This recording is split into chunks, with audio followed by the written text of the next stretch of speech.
અમદાવાદના વટવા વિસ્તારની અંદર 450થી પણ વધુ મકાનને તોડી પાડવામાં આવ્યા છે। 450થી વધુ કાચા પાકા મકાનોને દૂર કરવામાં આવ્યા છે।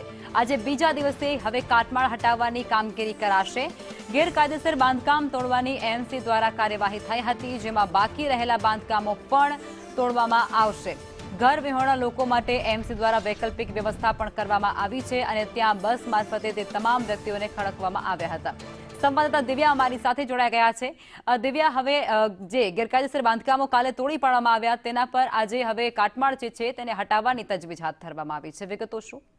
લખમાં ગઈકાલે જે ડિમોલેશનની કામગીરી હાથ ધરવામાં આવી હતી, જેમાં 450થી પણ વધારે ગેરકાયદેસર જે બાંધકામો હતા તે તોડી પાડવામાં આવ્યા હતા અને એ જ તોડી પાડવાની સાથે સાથે આજે કાટમાળ જે હતો તે હટાવવાની કામગીરી શરૂ કરવામાં આવી છે। સાથે જ આગામી દિવસમાં હવે આ કામગીરીને સાથે ધપાવવામાં આવશે।